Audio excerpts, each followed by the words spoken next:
Good morning.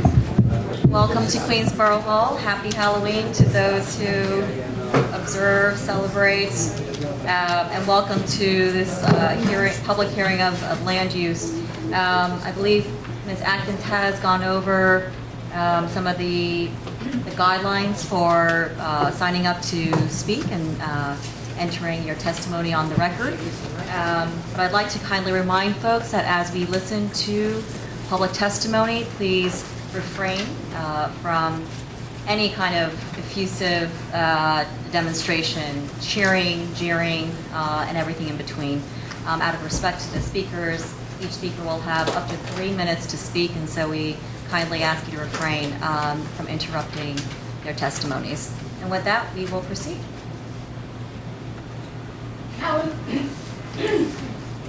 Calendar item number 1, DSA number 1-09DB.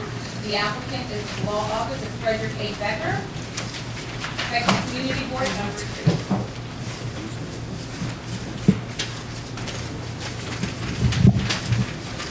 2. Good morning. My name is David Levine. I'm here from the Law Office of Frederick A. Becker. We represent New York Sports Club at 3901 Queens Boulevard, and we are applying, we have an application into the Board of Standards and Appeals to request an extension of term of the previously granted special permit allowing the PCE to operate at the subject premises. We also have an amendment to the hours of operation, an extension of time to obtain the certificate of occupancy, and a waiver of the rules for late filing. The amendment to the hours of operation is to change the closing hour from 6 p.m. to 7 p.m. on weekends, so that is a very slight modification. And the late filing was due to a change in the project architect. We were unanimously approved by Community Board 2 on October 3rd. Is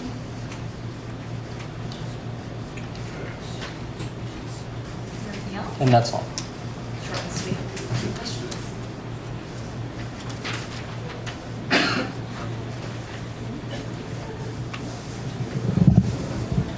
Can you give us a sense of the terms of the extension? How much longer do we need? We're asking for another 10 years. The original special permit was granted in 2009, and the club has operated without incident and has been a benefit to the community since then, and we asked for an extension until 2029. And you said, David, what was your last name? Levine, L-A-V-I-N-E. And I understand that the board had approved this unanimously? Yes. Right. Are there any testimonies in favor or against? Great. With no speakers on behalf, this item is closed. Thank you very much. Thank you. That is number 2. Calendar item number 2, DSA number 2019-157PC. The applicant Eric Palatnik, PC.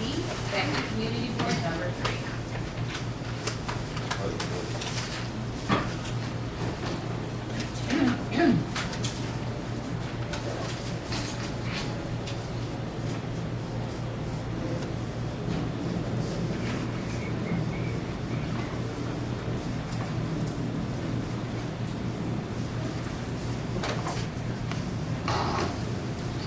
Good morning. Sorry about the delay. We have 2 White Castle applications, so everything looks identical in my eyes when I'm staring at the papers. So I actually have extra copies of the application if you should need anything. Do you have any paperwork in front of you you'd like to look at? I'll hand it up to you maybe. No? Okay. Thank you for having us. We're here today to feed the crave for White Castle for an application for a property that's at 8802 Northern Boulevard, for a White Castle that's been there since a lot of us are little kids for 20-something, 30-something years, but White Castle overlooked their renewals.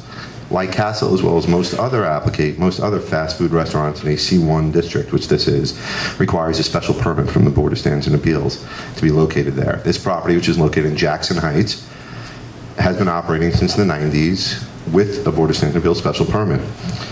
They were good up until 2014. Till Pearl Harbor Day, actually, December 7th. They didn't renew it in 2014. That was an oversight on their part. They're a family-owned business. They're independently controlled by themselves. There's no board of directors. There's no stock. There's no franchisees. That's why they all look the same. and they apologized. They made a mistake. So as soon as they discovered that, in the last about 8 months ago, a year ago, they came to us and we started preparing plans and we made the application, and that's how we ended up here before you today. So the application is expired.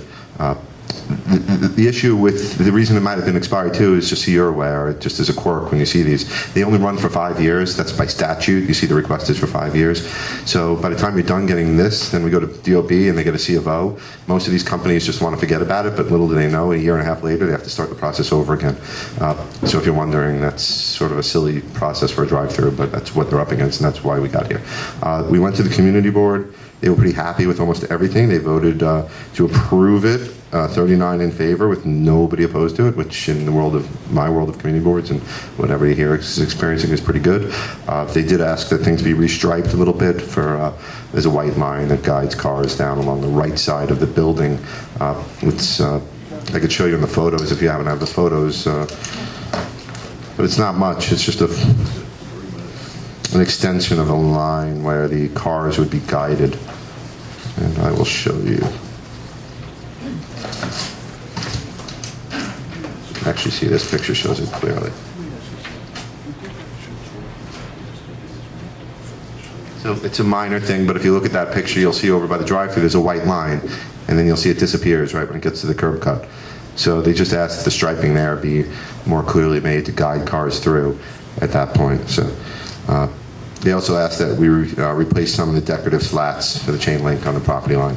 The matter is in hearings at the Board of Standards and Appeals. It's scheduled for its next hearing on December 10th. They pretty much echoed the changes that the community board echoed.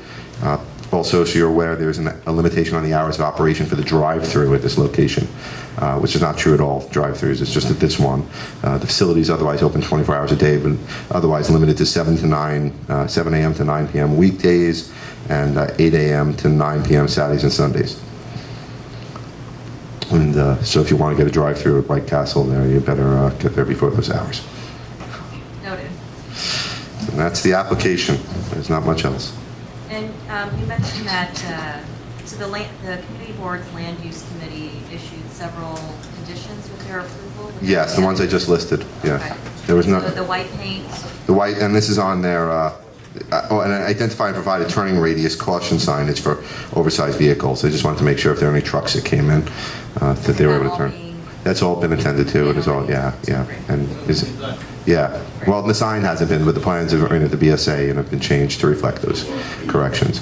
The radius and caution? Yes, that's all on the plans. So that's the only one outstanding as of now? No, it's just not constructed. Those are physical changes that haven't been done yet, but they were requested by the community board and then incorporated into the plans. And will they be? They will be, once there's an approval granted, yes, and the work gets done and everything gets done, yeah. No, striking has not been done yet. It's all to be done. We agreed to do it all is the point. That's the point. We agreed to it all. And we changed the plans to reflect it, so it's shown.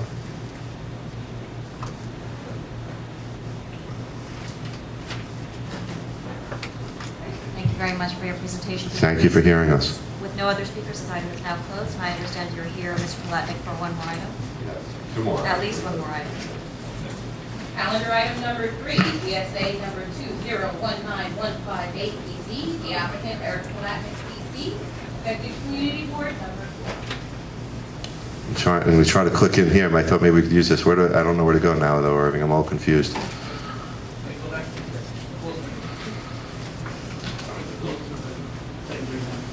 I can't see it. There's a head in the way. That one. You showed me that before, and I should have seen that. It's hard from here, right? 57th, that's The good. second one.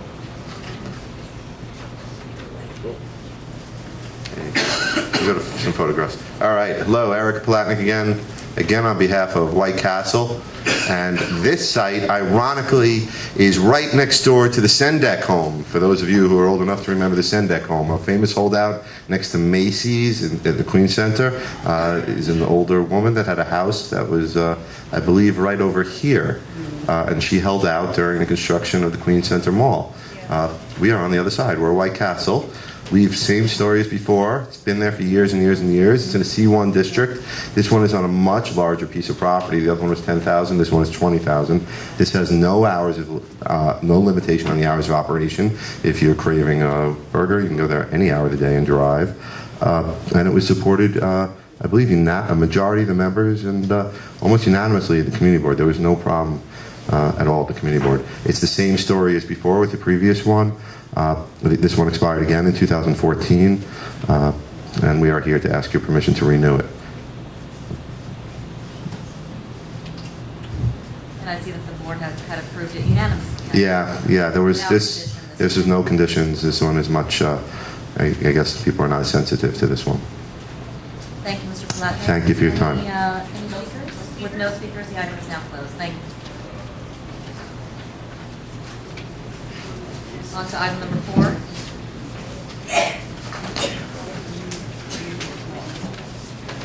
Calendar item number 4, PSA number 2019-206DE, the applicant Ackerman LLP, Fairfield Community Board member. Good morning. Steve Sinacori, Ackerman LLP. I wanted to request that this application be laid over because currently the owner has put it on hold. May we ask why? He's reworking the design of the building, so it may change. So we wanted to give you an accurate presentation. So for those reasons, we requested it be. Have there been any actions taken, formal actions taken at BSA? No. It was filed with the BSA. They had the community board hearing. We're still waiting for BSA comments, but we're probably going to have to file an amended application at some point. So for those reasons, we'd ask that it be laid over. Well, we thank you for being considerate of our time, and we'll be happy to take this. Thank you. Thank you. And with that, this item is now closed. On to number 5. Calendar item number 5, Mueller number 190229ZMQ. The applicant, the law office of J. Goldstein, PLLC, effective community board number 7.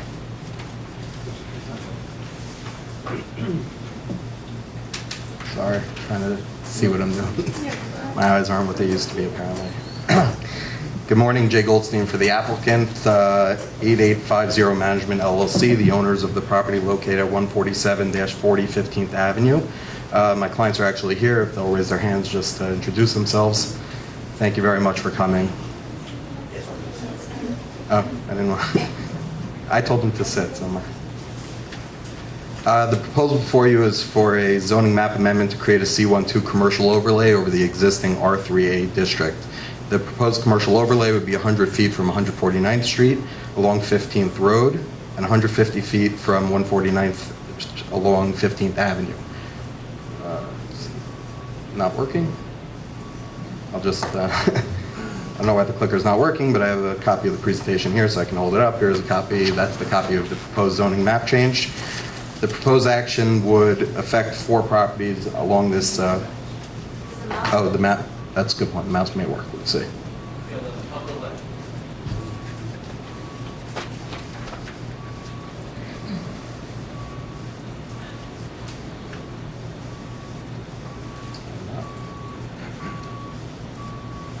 Sorry.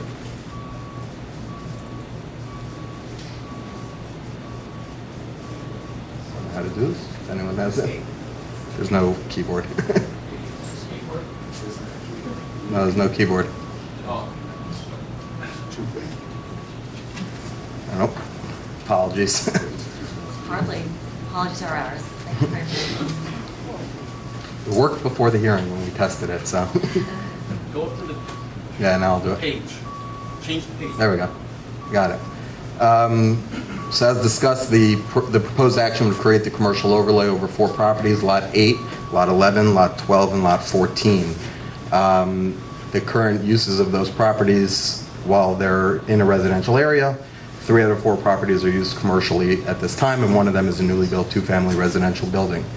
The uses in the area are community facility, commercial, and residential.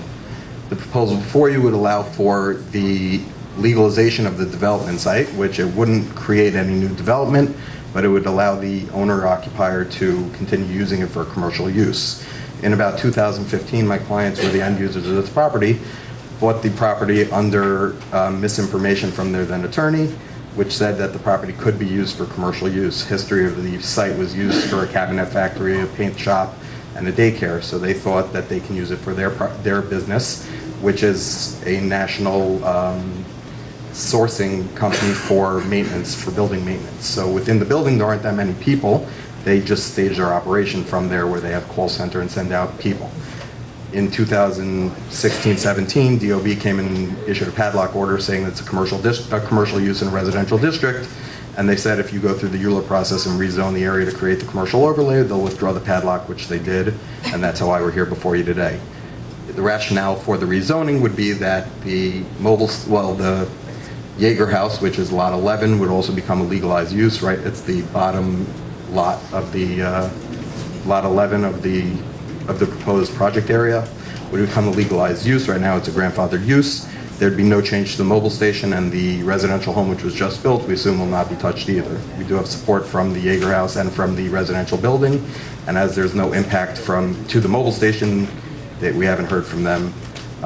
If they do desire to do anything, they'd have to tear down their building and start from scratch because their use is not allowed in the C12 district. So really the purpose over here is not for a development, it's just to legalize the use so that my clients can continue to use their property for their business. If there are any questions, I'm happy to answer them. Can you elaborate on the circumstances with lot 10? Yeah, lot 10 which is technically not part of the rezoning area, but lot 8 and lot 10 are a single zoning lot for zoning purposes. Historically, lot 7, 8, and 10 were one lot. The owner of the properties at that time subdivided the lots and built houses on it. There's no access from lot 8 to lot 10. Lot 10 is not going to be impacted by the rezoning. It's merely added there as an informational point. As a what point? As just informational point. But it's not included in the rezoning area. So why wasn't that lot separated? During the construction of the two properties on there, we assume it was used for zoning purposes between the two houses. So therefore, they're connected as a single zoning lot, even though they're two tax lots. But city planning reviewed it as well, and that there would be no impact or no change to that lot, no benefit to that lot as a result of this rezoning.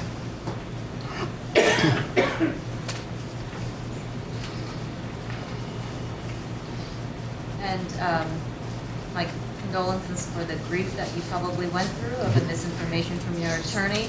That must have been a headache for you and your family. Thank you. All right. Are there any speakers for this item? With no speakers on tap for this item is now closed. Thank you very much. Thank you very much for your time. Thank you very much. On to item number 6 and 7. Calendar items number 6 and 7.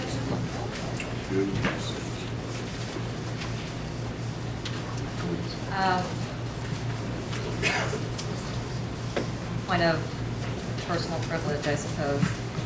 We'll actually first look at item number 8, and then items number 6 and 7. So item number 8. Calendar item number 8. ULF number 1903220CSQ. The applicant Eric Galactus, PC, effective community board number 7. Thank you very much for allowing me to skip ahead of my colleague at Ackerman Centerfit with their next application. Appreciate that. This is a very fast application. I don't believe anybody's here to oppose it. Community Board 7 supported it overwhelmingly. It's a great application. It's in the College Point section of Queens in the special College Point district, which was created after the area was an urban renewal area that was modified many years ago, and the College Point Industrial Special District was created. The intention of the special district was to create a bucolic kind of streetscape in College Point. It might have been a little overreaching in its efforts. The idea was to create landscaping on the side of each building and create sort of a corporate park kind of environment, much like you you might see in Long Island, in Melville, or in New Jersey. It doesn't really take so well in College Point, because as you can see from the streetscape that the block we're on, we're talking about the bottom left, the site with the gray fence on it. The other buildings around us, which are not a part of this application, are not really bucolic. And it's sort of hard to put a building in here that would have a front yard with grass and landscaping, which is what the College Point Industrial District regulations are asking for. But luckily, whoever wrote those regulations realized that this may happen, and they wrote an out. And they said, if I come to you and I beg enough that you can give me permission to build my building without any greenery up front, and I could go lot line for lot line just like everybody else. And they said if I can get Community Board 7 to agree to that too, and City Planning, that they can grant it. So for the last couple of years, we've been begging everybody to do it, joking around a little bit here. But really, everybody's been on board with it. The application has been very well received. And the company that's going in there is a local sprinkler company that you see all around town. They're everywhere. So we're happy to have them expand in the neighborhood. They're local people, they employ people. The building itself, I can go through with you if you want me to, but there's not much to it. It's going to look just like this building to the left here, a little bit taller. It's going to have some offices, this building to the right, excuse me. It's going to have some offices upstairs and a place downstairs where the trucks can pull in, and the trucks can use it as a contractor's establishment, basically. That's essentially the application. So it's a section, it's a special permit, a section of the zoning resolution that gives permission, again, for you to waive the provisions of the side yard and front yard regulations, and that's what we're asking you to do.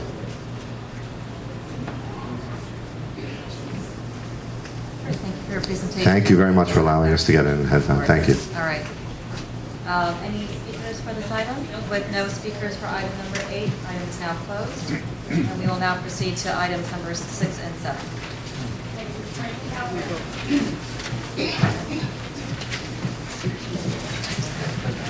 Items number 6 and 7 are related items. Tulip number 190266CRQ and 190267CQ. The applicant Ackerman LLP, effective community board number 1.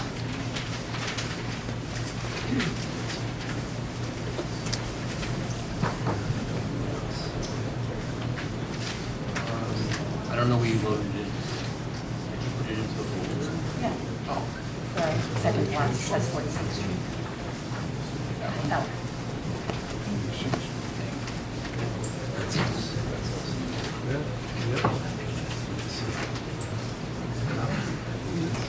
This is 14.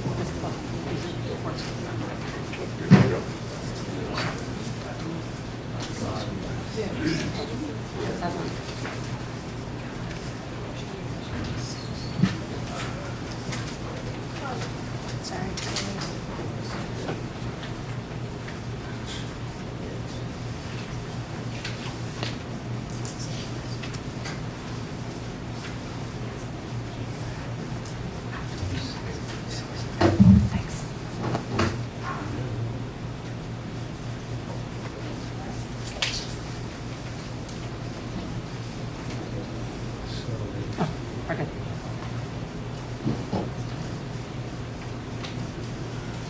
Good morning, Nora Martins from Ackerman LLP, representing the applicant for this rezoning application.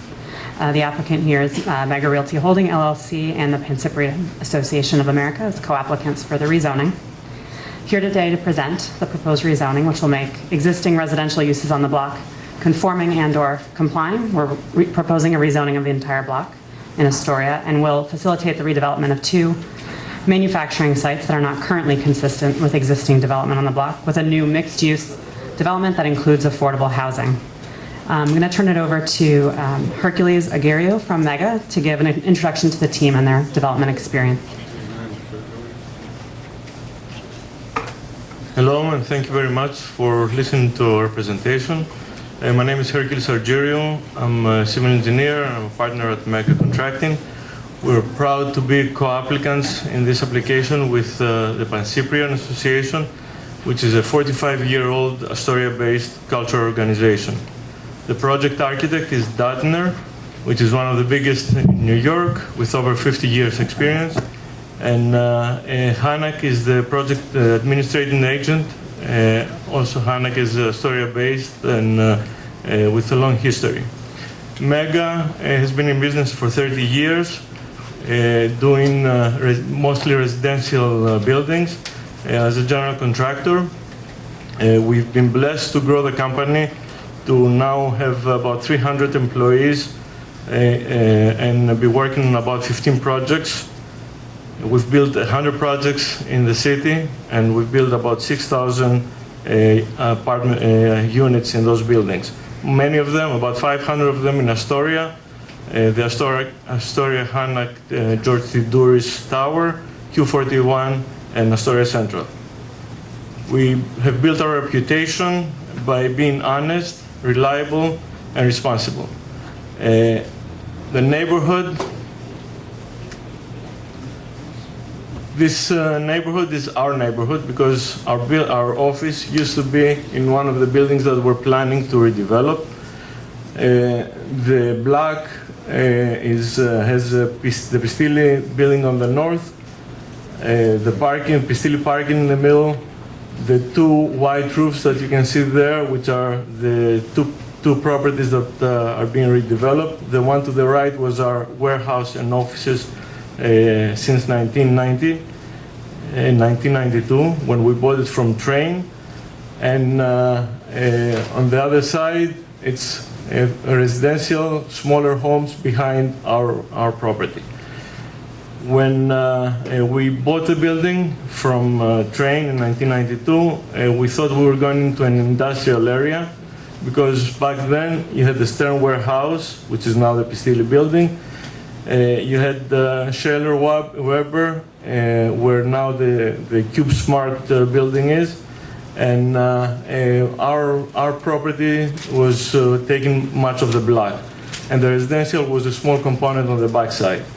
As the Pistilli building became residential, the area started to become more and more residential, and we realized that our trucks coming in and out, tractor trailers, the steel shop that we had, were becoming a nuisance to the community.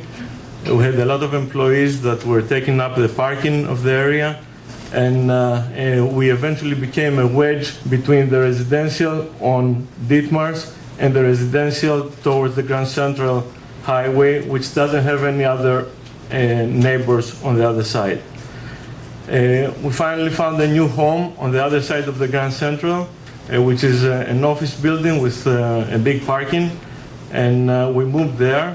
When we moved, a lot of potential buyers came to us, some of them asking, there were developers for storage facilities, and they made the offer to buy the building. We thought that the neighborhood deserved better. We thought that the neighborhood deserved the residential building there, and that's why we're making our proposal. We think that our proposal will enhance the neighborhood, making it actually a true residential, bringing 88 families to the block, and it also is bringing along a cultural component with a theater that's to be used by local and non-for-profit groups. I want to turn back to Nora, who will give you a more technical description of the proposal. Thank you.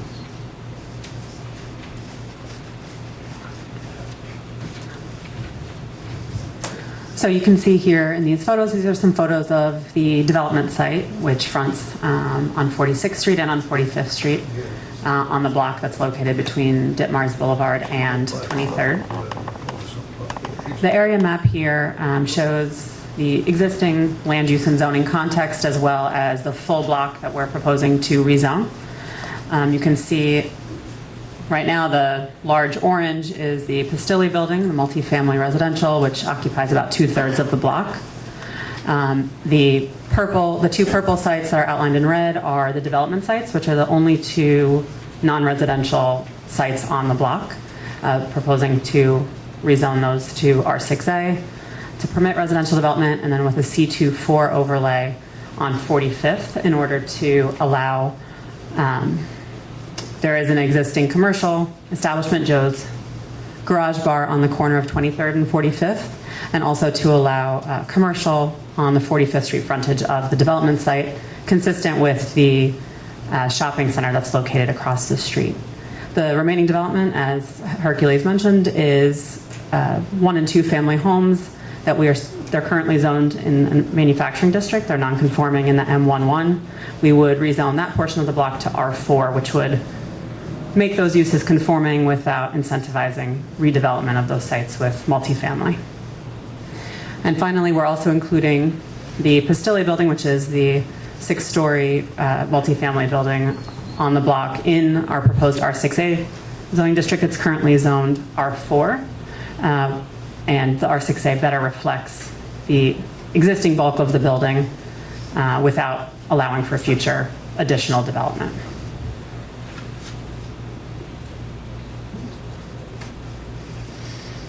This map just shows the existing zoning, which, as I mentioned, the block is R4 for the Pastille Manor building, and then M11 for the remaining portion of the block.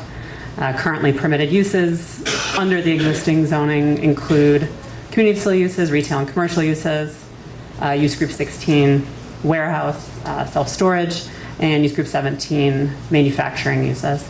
And the currently permitted bulk is 1 FAR for manufacturing, 2.4 for community facility, and there is no maximum height limitation in M11. It's a sky exposure plane, so if you set back the building sufficiently, the building can rise up to a relatively tall height.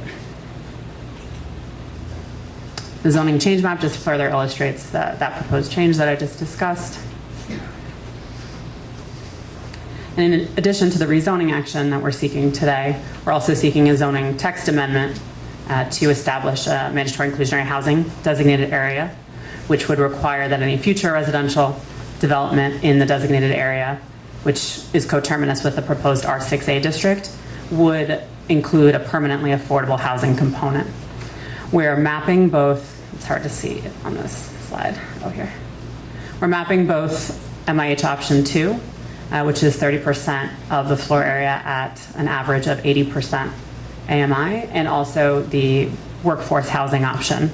Those are both proposed and were certified for review into public review.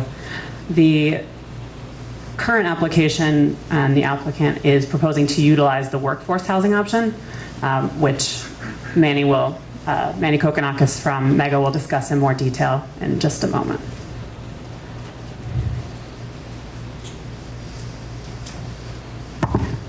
Hello, I'm Emmanuel Kokonakis, also with Mega. To go into details about the actual project description, we're on a single through lot fronting 45th and 46th Streets.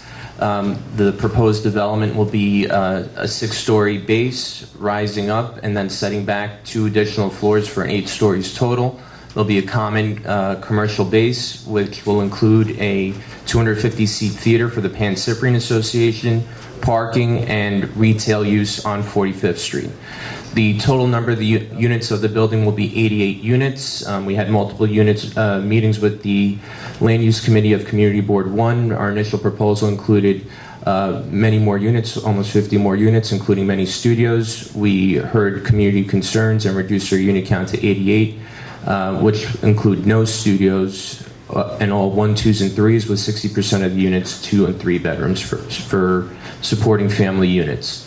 28 of those units will be permanently affordable for middle-income families. I'll go into more detail later on the exact affordability mix. Building amenities include a fitness center, residence lounge, playroom, party room, office center, and a landscape roof terraces and a shared landscape terrace in the mid-block in between the 2 residential segments. The building employees, we're currently working with 32BJ to recruit building service employees for the ongoing operations of the building. There's approximately 6,000 square foot commercial component on 45th Street that mirrors the shopping center across the street and the existing Joe's Garage commercial space on 45th Street as well. We typically in our projects, some examples of commercial uses, retail uses, we put our daycare facilities, pediatric offices, dental office, fitness uses, so they're typically complementary community uses that we put in our retail. The building also includes a parking garage, currently estimated at 70 spaces. It is attended. We initially had more parking given our higher unit count. Under the current unit mix with 88 units, we're only required for 46 units. but are including additional spaces given our theater component to the project, and also understanding community concerns of parking in the neighborhood being a serious concern. At the base of the building on 46th Street, there will be a community theater, approximately 11,000 square feet. It's going to be named in honor of Nikos Mouyeris, who is a benefactor of the Pan-Cyprian Association. The Pan-Cyprian Association has been in Astoria for over 40 years. They're currently located on 31st Street in Astoria, and basically have not had any limited facilities to do their culture activities. So they have active theater, dance, and choir groups that will be having weekly rehearsals here. So there'll be young children coming after school hours, early evenings, to do rehearsals on a weekly basis. And on roughly quarterly basis, they'll have major performances utilizing the theater. And in those instances, we intend on having a valet service to address any parking concerns, an overflow that won't fit into the existing lot of the building. We have a letter from a local office building a few blocks away to house additional valet cars off-street, so there's no additional burden on on-street parking for the local residents. This chart displays the previous and currently proposed unit mix. As you can see on the right-hand side, we had 135 units, with the majority being studios and ones. Now we're down to 88 units, with the majorities being twos and threes, family units here.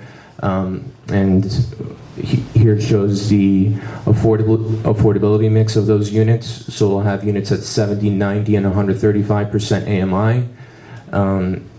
This will target middle-income families in Astoria. It is not typical for rezonings to go with this workforce option. They're typically lower affordability units.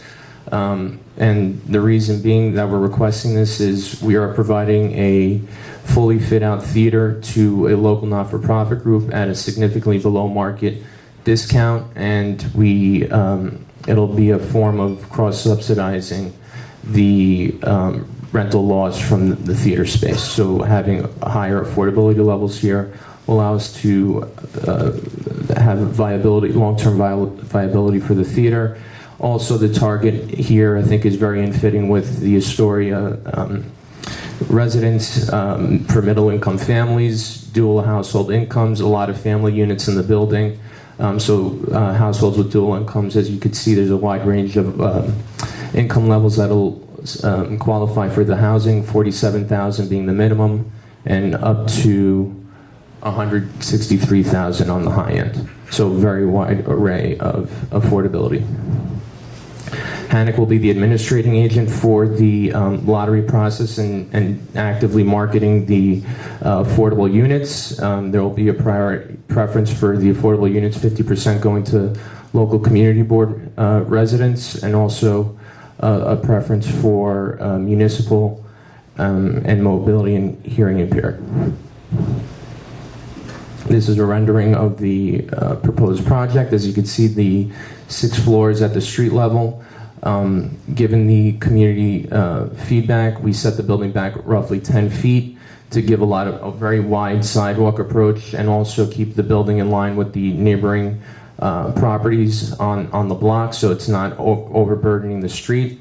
On the back side, you could see on 45th Street that next to the lower rise building, there's only a 4-story segment, and then again stepping up and setting back, so there's not an overburden on the street wall. On the right-hand side here, the project include many sustainability features that'll be included in the project. One other community concern was regarding public gathering space. So in that setback area, we intend on having it fully landscaped with seating in both in front of the theater and on 45th in front of the retail, to allow for community gatherings and a active streetscape. This is a rendering of the landscape terrace in between the 2 segments of the building, and obviously the project will have a lot of green features, with both this terrace and the rooftops being fully landscaped. From From this view, you can see the height relative to the Pasilli building in the right-hand corner. That building rises about 70 feet high and is exactly on the property line on the street wall, rising 70 feet. We're set back 10 feet from the street line and rise up 65 feet, set back, and then rise up another 20 so feet. So relative to the existing building on the block, we feel we're conforming and not overburdening on the height. The project timeline, we're currently in the EULA process at the Queensborough President's Office, then we will go to City Planning and the City Council. We hope to break ground on construction in summer of next year, approximately 2 years for construction and another year for lease up and stabilization. We've done a great deal of community outreach on the project. We have over 1,000 petitions signed from local Astoria residents. Almost 150 of those signatures are within 3 to 4 blocks of the existing project. Many neighbors on the block were unfortunately unable to attend here but are submitting written testimony for their support of the project. We also have many local businesses, 10 small local businesses within a couple blocks as well that we have letters of support from. And we have letters of support from a wide range of cultural groups. The theater component will be available to other local not-for-profit groups. That'll be available on a short-term basis, and some of these groups include the Bangladeshi Institute, Queens Chamber of Commerce, Martin Ostrom Greek Homeowners Association, and the Ecuadorian American Cultural Center. So the theater will be open to not-for-profit use, not exclusive to the Pan Cyprian Association. And we have floor plans here that we can go into detail about the project. Thank you very much.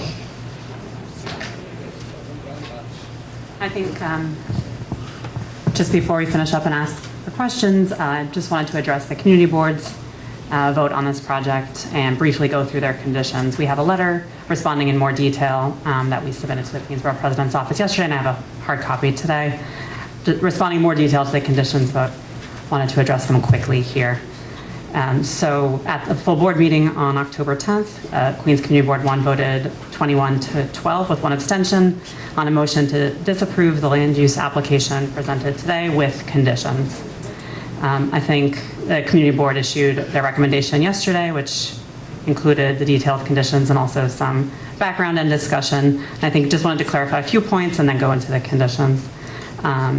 They did mention that petitions were submitted both in support and opposition. They mentioned that the petitions in opposition numbered 500 plus, but did not mention that the petitions in support were over 1,000. Also, I think an important fact is that 63 speakers signed up to speak in support, 65 in opposition. Due to time constraints, only 9 were allowed to speak from each side, but that resulted in many of the speakers leaving the hearing because they didn't think they would have an opportunity to be heard, which resulted in an unbalanced show of hands at the end of the community board meeting when it was asked who in the room supported and who opposed the application. And I think finally it was noted 2 area residents spoke in support, and we just wanted to clarify that those 2 area residents live on the same block as the proposed development. They're not just wider area residences, they're immediate neighbors to this project, and those letters will be submitted to the Borough President's Office. So quickly, the conditions. The first one was with regard to the proposed zoning. The community board supports the R4 component of the rezoning action, which we agree with that it's appropriate here. They asked that we lower the zoning district or redesign the building to better reflect the surrounding R4 context and character by reducing the building height and not using the adjacent 6-story building as a reference for residential context, and that the height and setback of the front walls should not exceed 6 stories or penetrate street walls.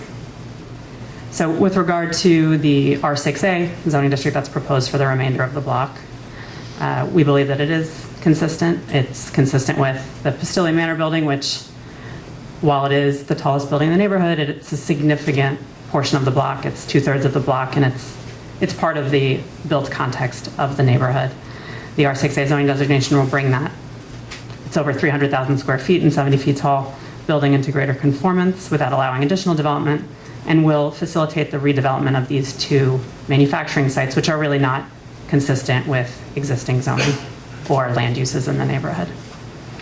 And with regard to the height and setback of the front walls, our front walls are 6 stories, 65 feet high. They have some permitted dormer obstructions, but beyond being set back 10 feet already from the street on both sides, they also set back far more than the required 15 feet from above the street wall height of 65 feet.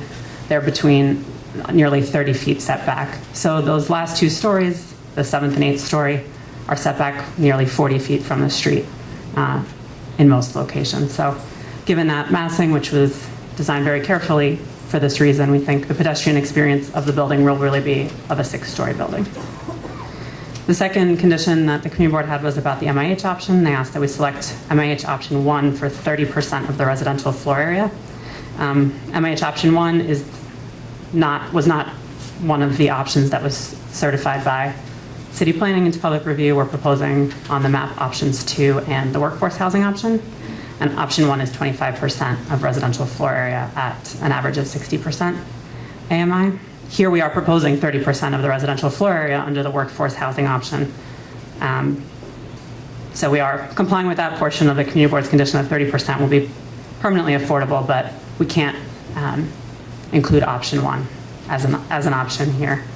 I think Manny explained the various reasons for selecting the workforce housing option for this project.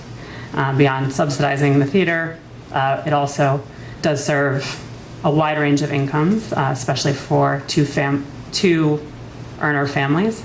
And about 60% of the households in this immediate neighborhood area actually fall within the income ranges that would be served by this project.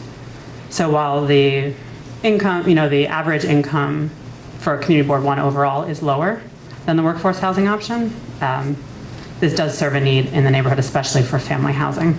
And it's important to note that these are permanently affordable housing units.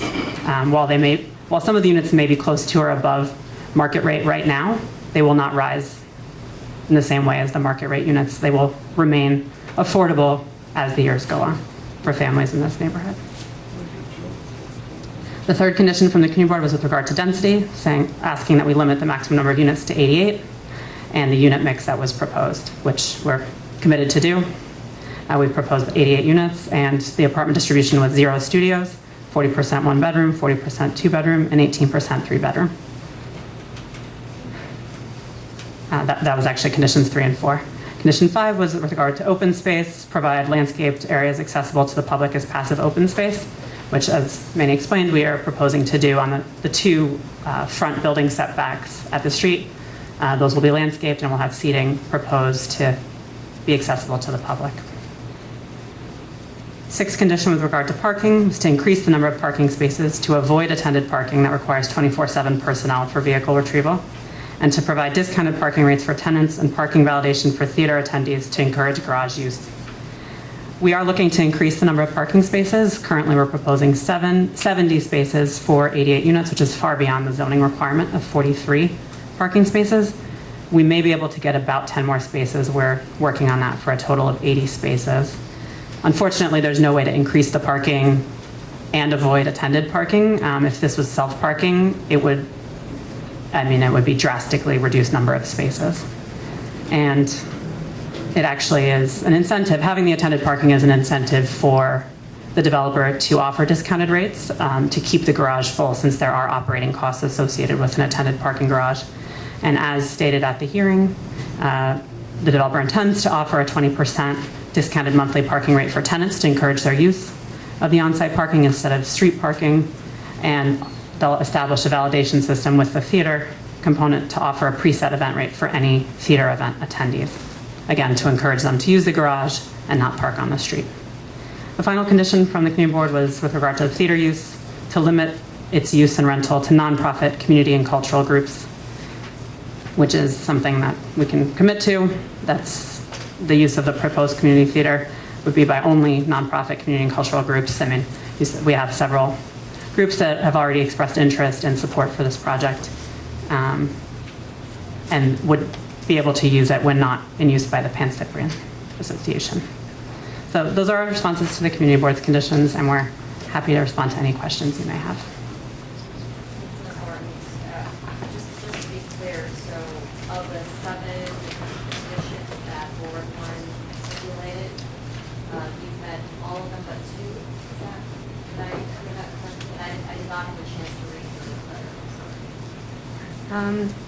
Yes, I think, with regard to the parking condition, we can't eliminate the need for attended parking, but we will meet the condition about increasing the number of parking spaces and providing discounted parking rates. So I think overall, we do meet that condition.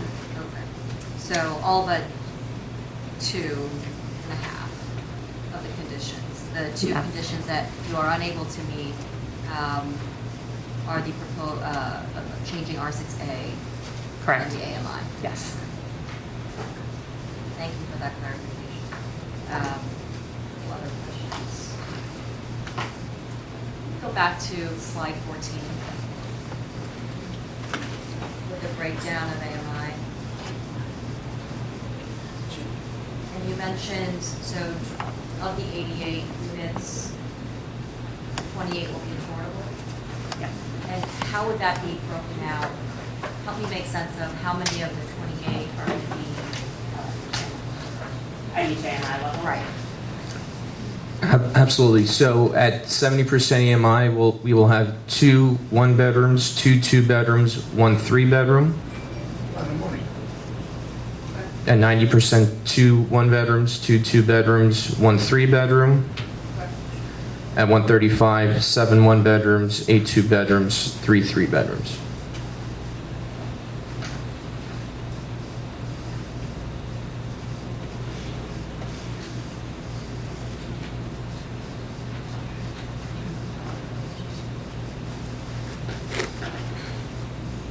And are any of these senior affordable?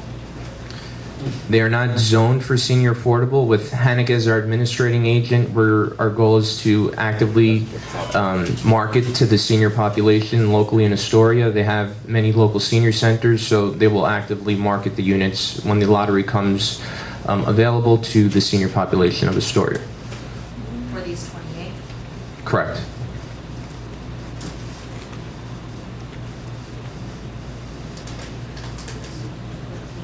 Of which 10 are under 100,000? Correct.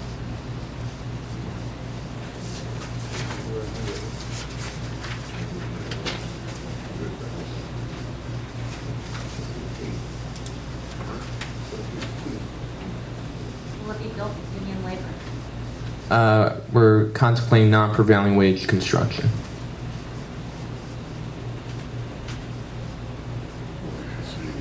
You mentioned somewhere in your presentation about 32BJ for The building operating staff. operation? Correct. And can you elaborate on that? So the porters and any security staff for the building will be, 32BJ will have the opportunity to speak with those employees. For the porters, any building service employees. So no agreement, just open to it? Well, we have an agreement in place, but until the, An agreement. yes. And what is that agreement? It gives 32BJ the ability to unionize the building employee staff.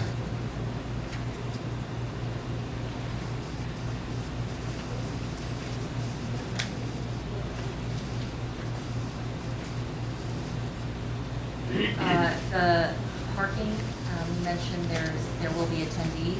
Is that 24 hours? Yes. I assume?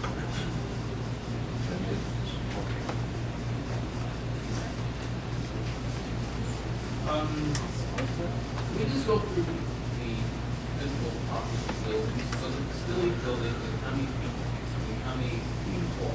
It's 70 feet tall. 70 feet tall. And that was the picture you're showing us, that corner of the building. Correct. You can see it in the lower right-hand corner here. So what's the tallest height of the building? 85 at the street. That's at the dormer locations. You could see in the center area there, it's mostly at 65, and then about the dormer location goes up to 85. That's a permitted construction. Correct. So given the community board's recommendation about the heights, that dormer absolutely, what's that space occupied? Those are residential units. In order to utilize all the FAR under the existing zoning, it's necessary to include that bulk. Even though it's a legal obstruction, it's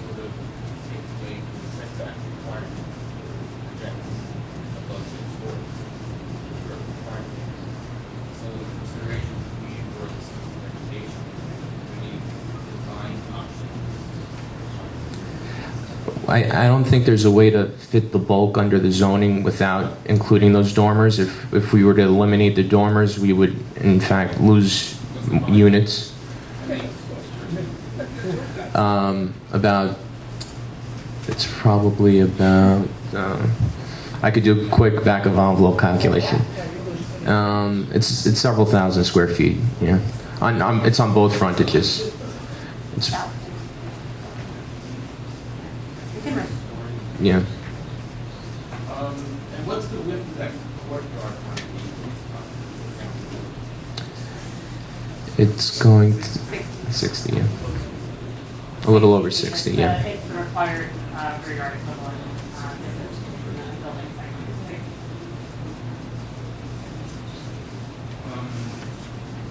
And then the other question I have about parking. You mentioned that you had a letter for parking set for the theater pieces. Right. On the evenings, they have events where the theater might be near capacity at the 250-seat capacity. We have an off-street site nearby that we can set up a valet service to take cars on those given event nights. At the community board hearing, I think that you're going to say to make them make It's not with Pasili. Ideally, we want to continue discussions there, but we do have, since the community board meeting, we do have a letter in place with another office building that's unfortunately a couple blocks away, not as close as the Pasili parking lot, but is willing to work with us. And the last question I have is about the current operation and the association. Do they have a location? They're on 31st Street, right off of 23rd Avenue. It's about a 2,000 square foot space. Right. And how many seats do they currently have? There's no theater there. It's a 2,000 square foot facility. They don't do performance. They don't have room for rehearsal or performance space currently. So when their groups perform, I guess they rent space or? Yes. And who would be the main, I'm assuming they would be the primary tenant of the theater. They would be, yes, they would be the sole tenant of the theater, and they would make the theater available on a short-term rental basis to other local not-for-profit cultural groups. So in a given year, is there a ballpark number of dates, space to be available? The Pan Cyprian Association typically has about 6 annual performances that utilize the full capacity of the theater. The community board expressed a concern about constant use of the theater space on a weekly basis for larger performances. So, if there's 52 weekends in the year, 6 are utilized by the Pan Cyprian Association, maybe half of the balance would be available to local groups. So the 6 annual performances, it's only one day? They might be a weekend, right? And in between the large annual performances, are there other programs?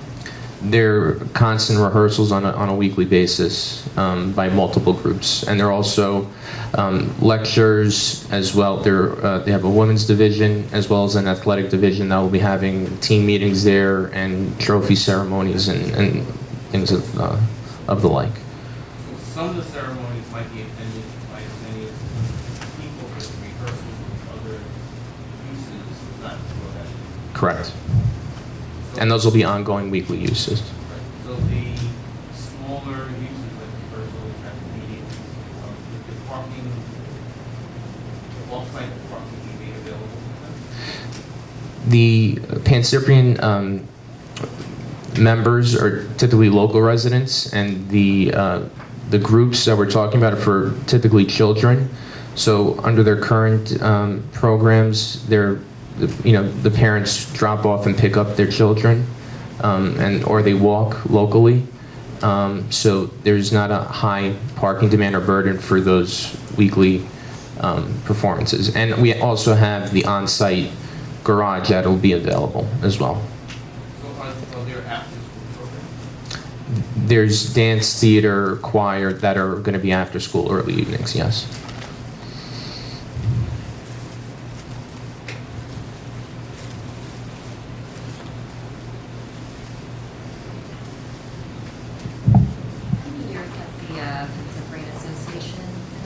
Over 40. Over Yeah. 40? Yes. So they're pretty steady, there's no concern about them leaving or any concerns about the need for an endowment to make sure that this theater will run The foreseeable future? Right. The theater is named after a great benefactor of theirs. They have several benefactors, and some members are here to give testimony as well. And so the theater is managed by the association. Will the usage by various nonprofit local organizations, will it be at the discretion of the association to allow usage of the theater? I think it's also an income stream for them potentially as well to support the viability of the space from their perspective also. So I think it's kind of a mutual interest to use the theater, to rent out the theater to other local groups when they're not using it themselves. And I apologize if you already covered this. The 70 and potentially 80 parking slots, that's just for the residents? Or is that also to theater goers or employees? It'll be a public parking garage, so open to the public. It'll be at a discount to building residents, so we'll offer a 20% discount to building residents, and it will establish a event rate for theater occasions for like a set event rate, but you can have transient pull in and pull out parking. And that 43 spaces are required by zoning for the residential units. Those have to be made available and offered to the front of the building, but anything beyond that, and for any of those that are not used by residents, we need for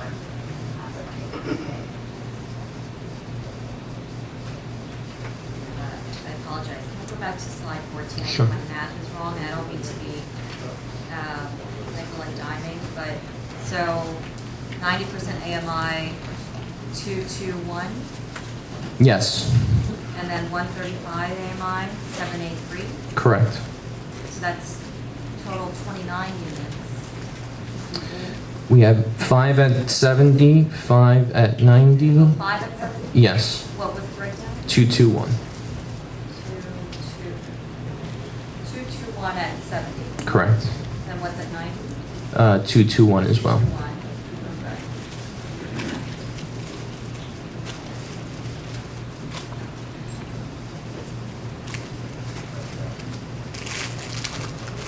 We may have some additional questions, Ms. Martin, so if you and your team will stand by. I understand that we have a number of speakers, so just make yourselves comfortable. Thank you very much for your presentation.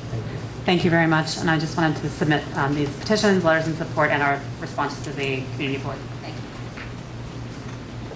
We do have a number of speakers signed up. We will alternate between for and against. We will remind everyone that each speaker will have up to 3 minutes. Ms. Atkins here will have a timer, just to kindly remind folks when their time is up, in case anyone goes over.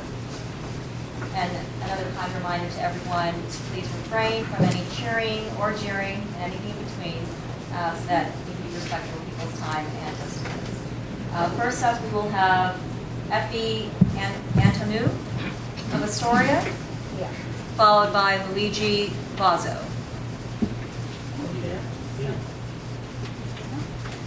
Oh, I'm sorry, I should have been clear. So when we call up your name, please come to the podium, speak into the mic, state your name clearly for the record. This hearing is recorded for the Good record. afternoon. My name is Effie Antoniou, and I'm here on behalf of my daughter.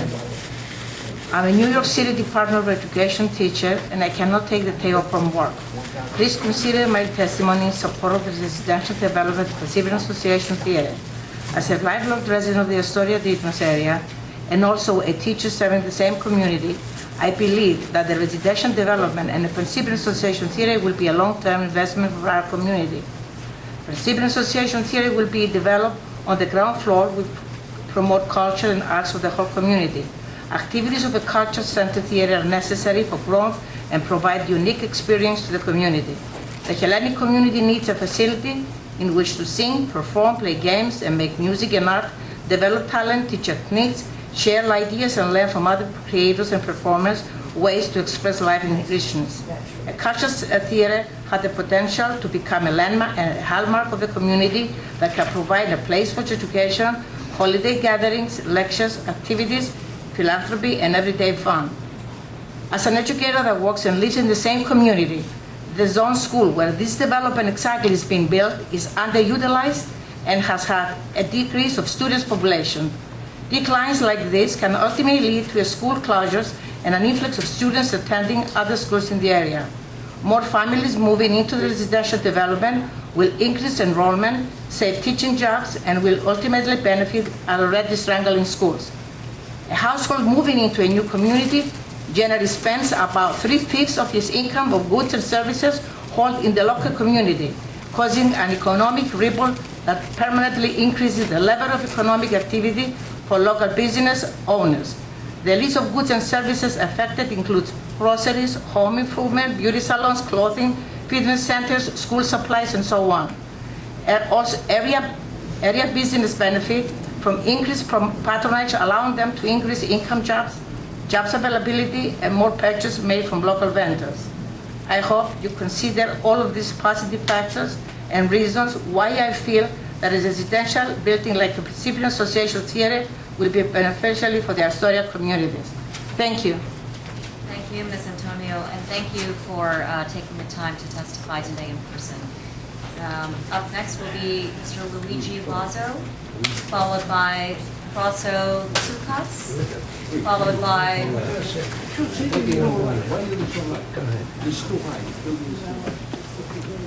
Up next, Luigi Vazzo. And I'll remind folks, if you'd like to yield your time from speaking, but submit written testimony, happy to accept those and put those on the record, not just today, but for another, how long do we accept written testimony? A couple of weeks, so please feel free to exercise that option. Hi, Mr. Vazzo. Hi.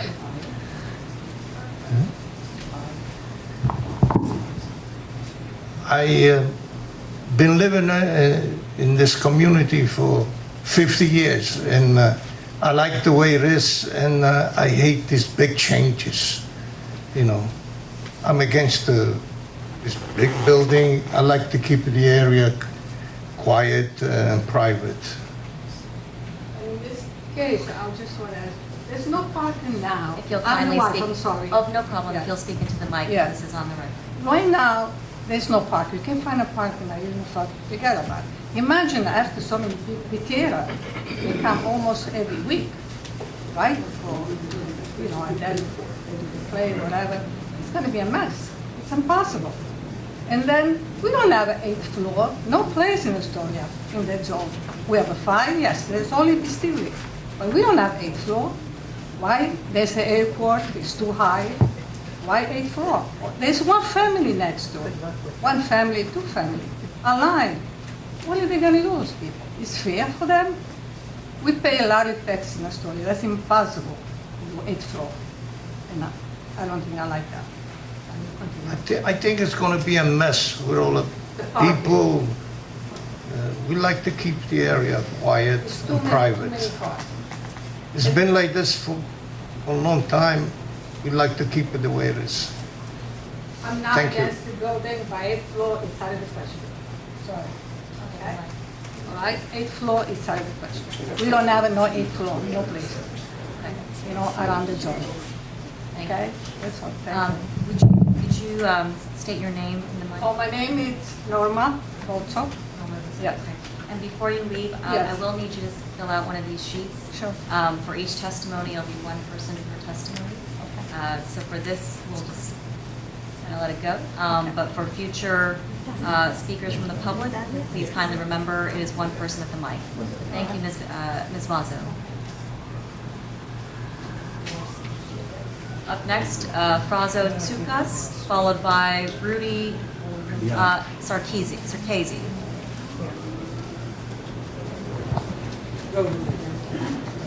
Hi, I'm a resident of Astoria for a very long time, since the 60s, and I have seen Astoria change a lot over this time. I'm here representing the Greek Cultural Center, which is also a very long living organization. I just found out today that the Pan Cyprian is also 45 years old. We have 45-year-old birthday this year. What we have seen in the last, especially 10, 20 years, is a change in the makeup of Astoria. Astoria used to be basically Greek and Italian, maybe, but right now what we see is a change, and I can understand how people can feel threatened by all these changes that are going on in Astoria. But for us in the cultural area, this is a very positive development, because we see a lot of artists for whom the Manhattan is now too expensive. They're moving into our area. So we're becoming much more diversified in the cultural area. And I think the reason that I think this, I was very much in support for the creation, especially of the theater and of course of residential spaces. As a resident, I need also more space, and it's very, I have never seen, a rental space in Astoria of 1 bedroom for $1,200. There's no such thing. So what we have seen then in the Greek Cultural Center is that more and more groups of different ethnic backgrounds, and many Americans now, off-Broadway groups are coming and are asking for a space. So, and we have a theater of 50 seats, but many of them need more space than 50 seats. So one aspect that I want you to consider is that, yes, we need more affordable places to live in, but I think also having more affordable culture for people and having access to that culture in their neighborhood is also very important. Because man cannot live by bread alone, and woman cannot live by bread alone either. So I see it as a very positive development if we can have such a space in Astoria, as long as it is shared with, it's not used only by the Pan Cyprian, but is shared, and I'm sure that the Pan Cyprian will be very glad to do that, to share it with theater groups and other organizations that need, cultural groups that need to have the space to give their events. We charge $25 for our theater performances, and many of our theater performances we hear are as good as some off-Broadway in Manhattan. So $25 is not something that we can see easily, go to see theater with in anywhere. So I want you to consider that, affordable culture. Thank you, Ms. Tukas. Up next, Rudy Sarkezi, followed by Kyriakos Skavas. Now, I want to take this opportunity to thank everyone in the room for your patience. I know that we started the public testimony for this particular item about at least an hour into the hearing, so thank you very much for your patience and for taking time out of your very busy schedule. We know your time is precious. Hi, Mr. Sarkezi. Thank you.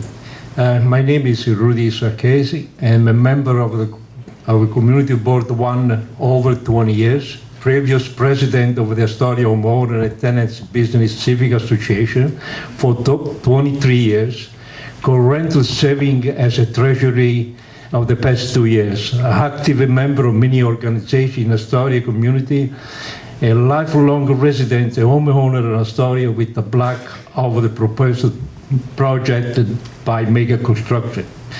I am opposed to the proposed project of two buildings, the Mega Construction at 2060 and 45th Street and 2261 and 46th Street, and the rezoning on the area, which will consist of 8-story and 88 units apartment. It is not consistent with the surrounding area of the 1 and 2 family home.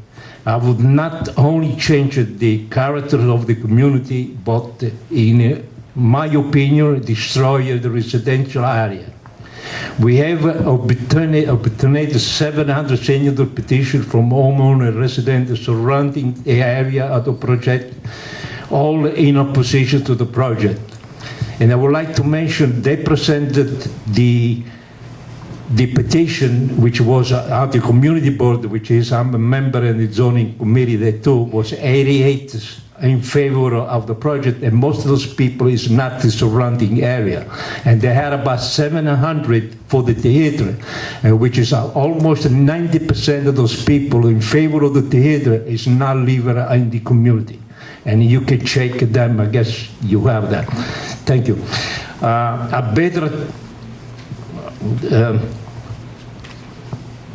Now, I would like to bring an attention to the environmental assessment statement report on page 7 and page 8, in which it is stated that the proposed project would not have a significant adverse impact on the environmental of the neighborhood character. Only a copy is attached. This is simply false. This project would potentially have a tremendous negative impact on the community and change the neighborhood character forever. A better alternative would be a 2 or 3 home on the lots. This is noted on page 1 in a letter from the New York City Environmental Protection and Environmental Assessment and Review Division of New York City. A case development scenarios, which says that under the reasonable worst case development scenario, projected development on site 2 would be developed with a 3-story residential and commercial building. Copy attached. We, the community of residents and owner, would be open to alternative. And was many things with this organization, which is says here, which is not really the steel building was built in 1906 for Stanley Piano, and there was an existing building. I was the one that was involved with this building, which we tried to develop as right now as a condominium. But the way it was for residential, for the whole people and assisted living. But that one was not the case. But this is a kind of reference. The building was there in 1906.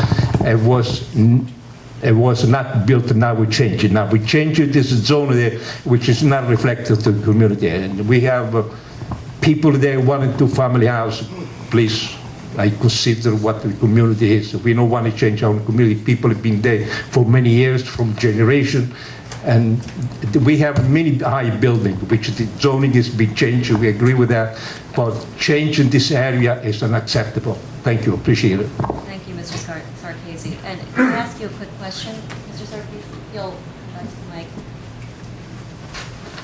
So understanding your wealth and years of expertise, what kind of development would you think or find appropriate?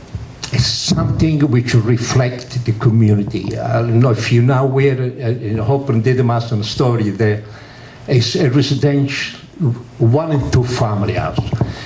Now, if you can put something to reflect, all right, maybe if you want to go 1 floor more than what is in the surrounding area, probably is acceptable. But 88 with the theater, which is not the place to be a theater in a residential area. Doesn't matter what they say, the parking, these valet there, which is not, doesn't make sense. They're not going to never do that anyway, but this is beside the point. But the height of the building, you know, it's not acceptable higher than 4th floor, because, you know, I want you to look in the area. If you come in Astoria, you know, and see what the area is and what this is going to be. You know, you can see on the picture there, this big building and all the area. And then if this one is going to be, then it's going to change the whole Astoria open Didymus. There will be no one of this. We so many constructions, so many buildings going up in Astoria. And Astoria grow. I'm not against to grow, but they do grow. And we appreciate it there with, you know, what's going on. But on this residential, people, the life that they spent to live in a residential house. You know, I have a family there, and I have grandchildren there, and with a generation we there, you know, the people spend there. Please, you know, it's unacceptable. Thank you, appreciate it. Thank you, Mr. Sarkis. Up next, Kyriakos Skavas. Followed by Emilio Biasella. And please be mindful of the 3 minutes time. Yes, I'm going to be brief. I'm not going to spend as much time. My name is Kyriakos Skevas, and for the record, I'm a CPA. I also, for the past 20 years, I'm an adjunct professor at St. John's University. And me and my brother, we own a house exactly on 47th Street, adjacent to the area where it's proposed to have the 88 apartments and the Paciprian community and the Paciprian theater. Me and Rudy were together 20 years ago, and we basically, at the end, we ended up having the Stainsware Piano Factory developed and converted it to a condominium. And I supported the condominium at the time. I believe this building is going to be a continuation of the building as it is right now, and I think it's online with that area. As a member of the community, of the Paciprian community, I also support the community theater of the Paciprian for cultural purposes, because what community consists of is not just houses. It's schools, theaters, playgrounds, and all sort of items and entertainment for all the ages.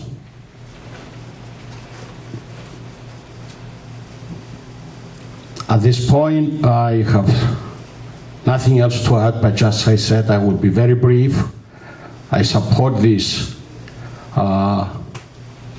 project, and I'm looking forward to its erection and completion at some point. And I believe the community will benefit it along with the Paciprian Theater. That will be a plus, not only for the Cypriot community or the Greek community, but in general of Astoria, Long Island City community. Thank you.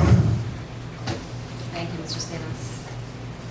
Next, Emilio Biasella, followed by Philip Christopher, followed by Rocco DiBiase. Emilio Biasella. Yes.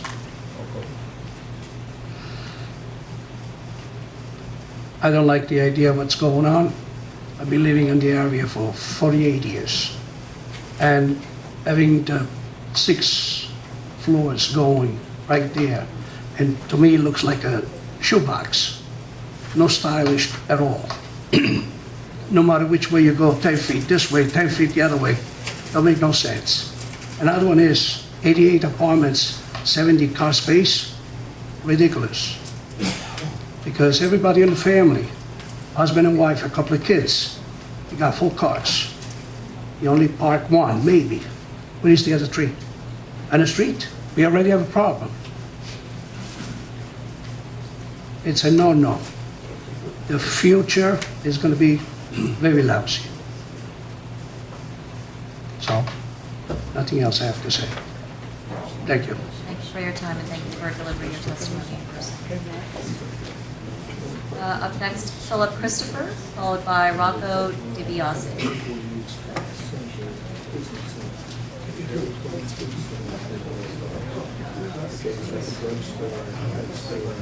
Thank you very much. My name is Philip Christopher. I'm the president of the Pan-Cyprian Association.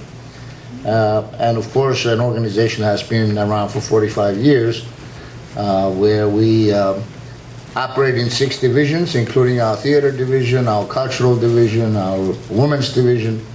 And the theater, of course, will be a welcome to our community and to our association. I want to mention that 2,000 members of our association live in Astoria. They reside in Astoria. It would not be to their benefit to have a theater if it was not good for the community. I looked at the area very well and went up and down. I saw a big storage building right across. I saw Pistilli's building, and I'm wondering, why are we objecting to this thing? You should think of the alternative. What would it be if this building and this theater is not there? So I am here basically to plead the case that Astoria is a diverse community. We have more than 100 nationalities. And although I'm a Greek Cypriot of descent, in the final analysis, we're all Americans. Whether we are Greeks, Italians, Yugoslavians, or whatever you want to call us, in the final analysis, we're all Americans. And having this theater to serve the community, a community that has changed quite a bit. It's a millennial community. Many of them ride bicycles. They don't drive cars. Many of them come and they're looking for a theater in the area. They want cultural events. This is a kind of a community where you walk up and down Ditmars, and there's restaurants and coffee shops and bagel shops, and people walk there. This theater will be a welcome addition to this community. I don't know why Rudy and a few other people are fighting it. Perhaps you don't want the change. But change has come. I went to Bryan High School and I saw Astoria growing up and how it has changed over the years. And it's one thing that we have to learn. And most of us are of an age where perhaps we don't want to change. The bottom line is the Manhattan people are coming into Astoria. Astoria has increased its value quite a bit.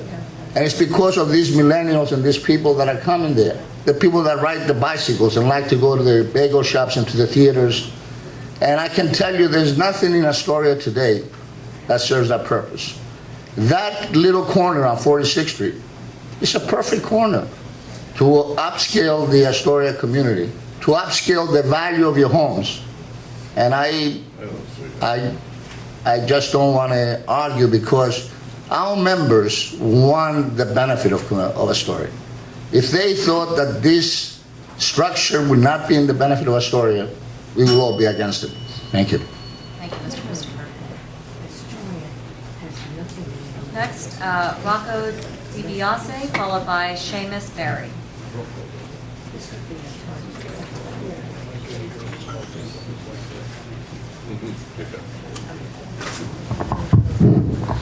Yeah, my name is Rocco DiBiase. I live on 38th Street, Astoria. And Astoria is beautiful neighborhood. Everybody tried to buy a house, everything. But this building, they got to put it up now, not because we are against it, but like Rudy says, the whole one family, two family house, and we drag it to buy. If you got to buy today, you cannot buy. I bought my house in 1976. It was $55,000. Now they offer $2 million. Okay, so this building they got to put it up now. I don't think it's a good idea. They just do for business and they ruin the area. That's all I can say. I'm sorry, but that's the way it is. Thank you. Thank you, Mr. DiBiase. Up next, Seamus Berry, followed by Peter Padaris.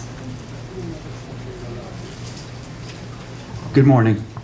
My name is Shea Barry, and I'm a doorman, and I have been a member of 32BJ for 27 years.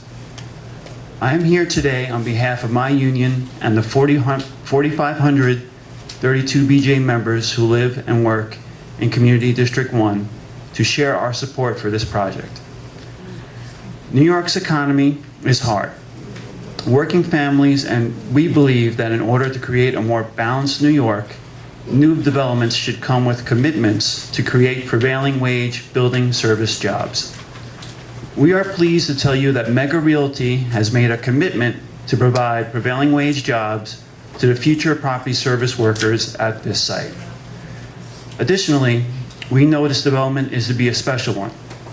It has a significant amount of multiple bedroom units. It is not often that a project like this goes through ULURP. Having access to bigger and more spacious units means more space for growing families. We believe that this development team has a vision to invest in this community, and we are happy to support this plan. We respectfully request you approve this project. Thank you. Thank you, Mr. Barry. Up next, Peter Padares, followed by Yalitza Muniz.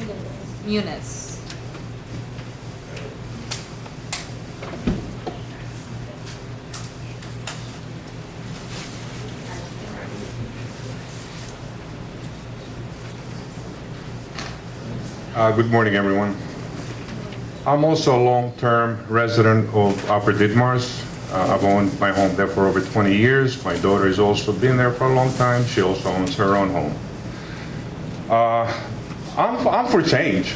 I have no problem with change. I do have a problem with the project in its current form. Upper Ditmars is an area of 1, 2, and 3 family homes. This project will go way above the height of these homes, thus changing the whole landscape of the area. Having a public theater is a great thing. We all want it. But you cannot put a public theater in place of everything else that we stand for. I want it. I'm also Greek. I think it's a great thing. Having all these events there. We need it. But building an 80 feet high building will completely change the whole area. Mr. Padares, excuse me. If folks will kindly refrain or keep their conversations outside out of respect to the people delivering their testimonies. Thank you. I think the recommendation of the community board was a good one. Even though I do partially disagree with the recommendation for the height. If this building were to be as high as the current height of the Pastilli building, I would have no problem. But being 8 stories high, which means 3 more stories higher than the Pastilli building, I do have a problem. I want to work with Mega Construction. I think these people have a big investment, and I understand what they're trying to do. I just have a problem with the building being 8 stories high. And looking from the front of my house, or my daughter's house for that matter, I'm on 45th Street, she's on 47th Street. And when I look out and look towards Grass Central, I'm gonna see these huge 2 buildings stand in the air and block my sunlight. As stupid as it may sound. Go lower, and I'm with you. Thank you. Thank you, Mr. Padares. Next, Yalitza Muniz, on behalf of Eddie Masterson. Hello, my name is Yalitza Muniz. I'm speaking on behalf of Eddie Madison. He lives, I'll speak his words. I live at 2266 46th Street, next to the proposal development. A new residential building and theater will bring a new life, culture, and opportunity for us to live on an actual residential street. My son is a New York City firefighter. This building would be perfect place for him to live. I am a HANIC employee, and I go for the building as well. The senior center will benefit by it. Thank you so much, and have a pleasant day. Thank you, Ms. Muniz. And Ms.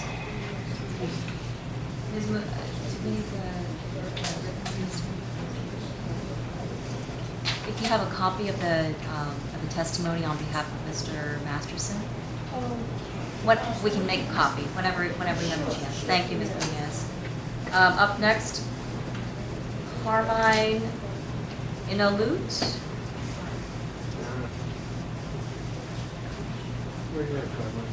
Carmine Inalut. I apologize. Carmen? Yes.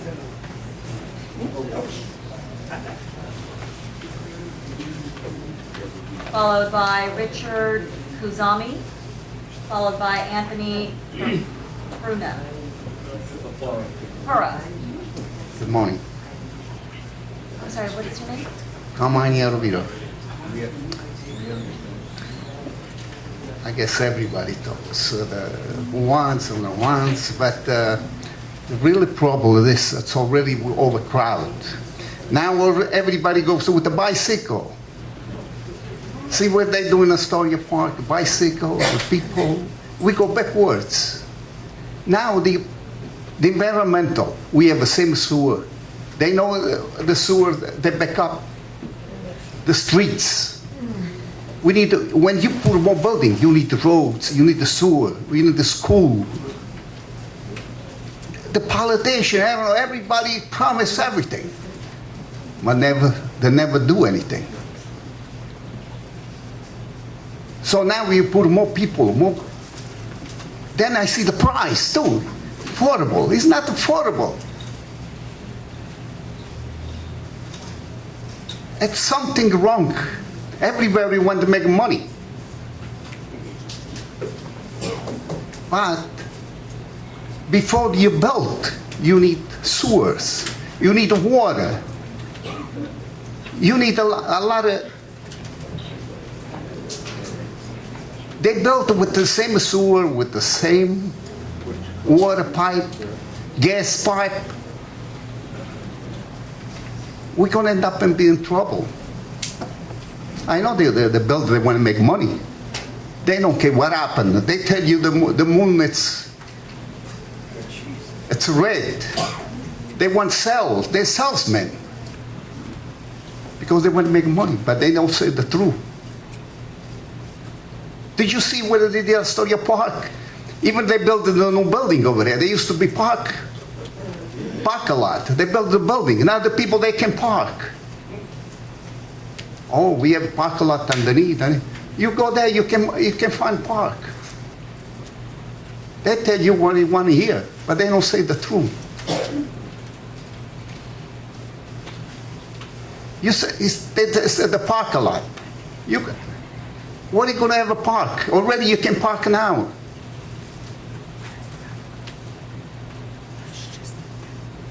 Don't believe everybody. Tell you got to listen one way to the other. Astoria Park, they ruined it with the bicycle. Even in the city, or the city bicycle. Now we go backwards. We go forward. We go backwards. All right. Thank you. Very much for your time.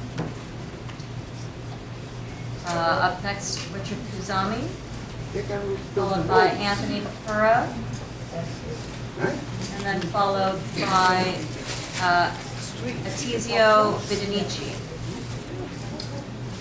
Yeah. Hi, I'm Richard Kuzami. I am a 20-year member of Community Board 1. Also, I run a civic association, the Old Astoria Neighborhood Association, for the last 5 years. And I'm also an artist. I want to start this, number one, I'm going to be speaking on the community board's findings. I did not agree with a lot of them. And I also want people to know that when I had the no vote, that no vote did not say I was against the project. That no vote meant that I was against a lot of the findings of the community board.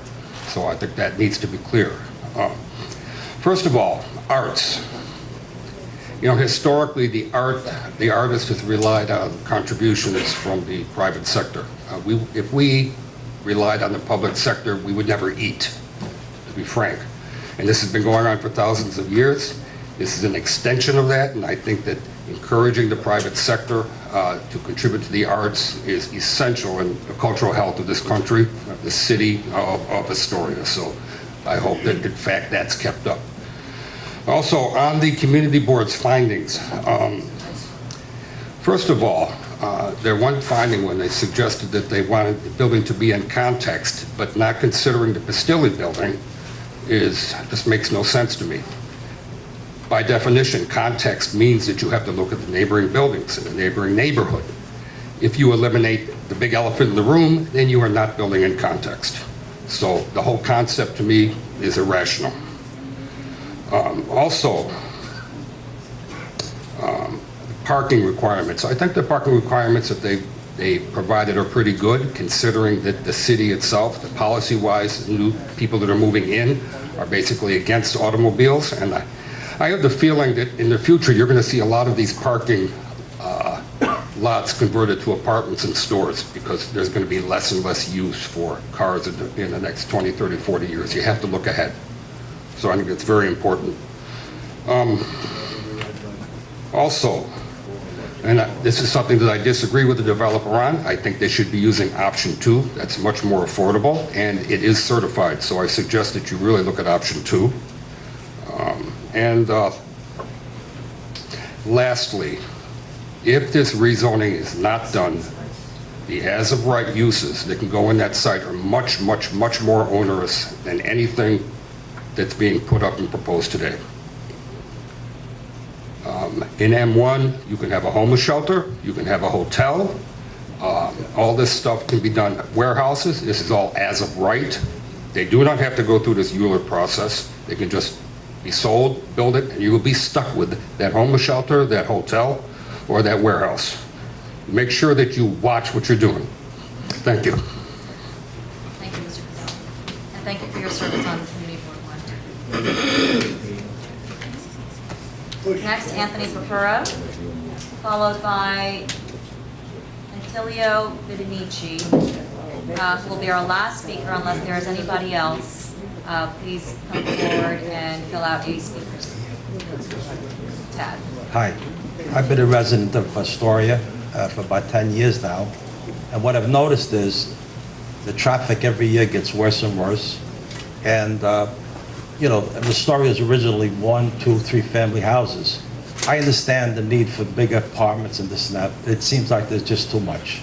I'm not against this project whatsoever, but it's just another one that's coming up. So, like the other gentleman said about the sewers and water and everything else, I was in construction years back, and I understand that. And I've had problems with that before myself. So what I'm indicating is that we need to have, I think, more respect to the community environment with smaller buildings. Thank you. Thank you, Mr. Papura. And then last but not least, Mr. Attilio Vidinici.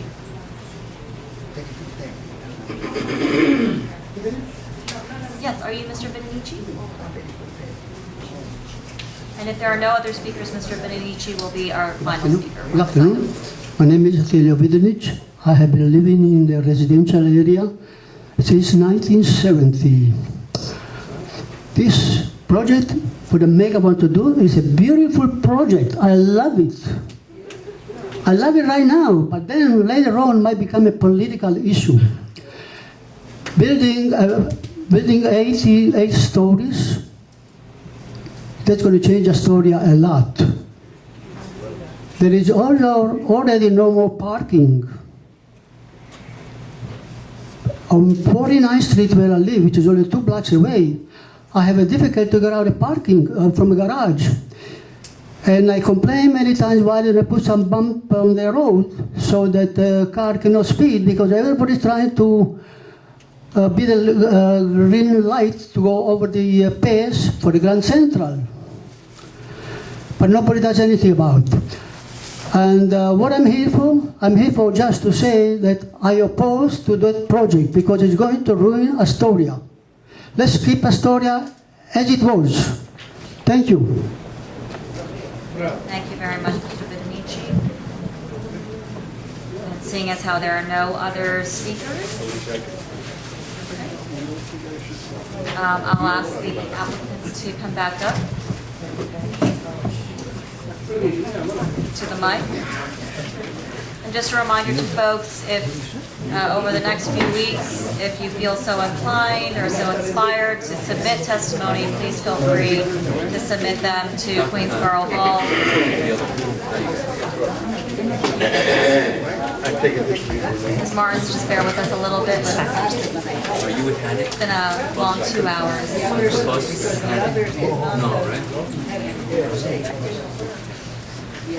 Ms. Martins, I wanted to give you and your team an opportunity to supplement any of your presentation based on the testimonies that we heard a moment ago. Okay. Yes, thank you. I just wanted to clarify one thing, which is that the letter from Eddie Masterson that was read into the record is in the package that we submitted. Also, with regard to, I think one of the speakers mentioned that he was okay with the building being the height of the Pastilli building, but not 3 stories higher. While we are an 8-story building and they're a 6-story building, they're 70 feet. We're 85 feet, so it isn't 30 feet taller than the Pastilli building, which just wanted to clarify. And then finally, we have in the packet we gave you and in our presentation in the appendix, just for illustrative purposes, an image of potential development that could be permitted as of right in the existing zoning district, which could be... Is that a self-storage? Yeah, so that could be a self-storage facility. I mean, it's an example of a massing that would be possible under the existing zoning. Was there anything else you wanted to add? I would like to add something about the sewers. Sir, if you'll, folks, if you're leaving, if you'll kindly move a little bit quickly. Otherwise, if you'll, and quietly. Otherwise, you're welcome to stay for just the remainder of this agenda item. Thank you very much. So there was some concern expressed about the capacity of the sewers. The current buildings do not have any retainage for storm water. So any water that falls by rain goes directly into the sewer system without any delay. Our proposed project will have a very big detention tank in the cellar that will delay the water from getting into the sewer system, actually improving the condition.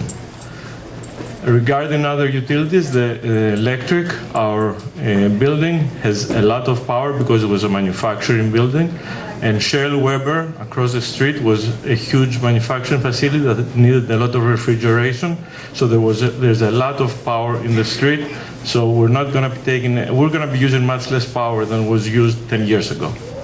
So those are 2 points that I wanted to make regarding what they've heard. Thank you very much. And were those points... And we're also adding solar, which will also reduce the load, yes. And were those points iterated to the community board? Those were all... Yes, more or less, yeah. Thank you very much for allowing us to present. Absolutely. And we hope you make a wise decision. Thank you for your presentation and thank you for your patience. With that, no other speakers. Item is now closed. The next scheduled public hearing on land use here at Borough Hall will be November 21st, 2019. And with that, this hearing is now closed. Thank you.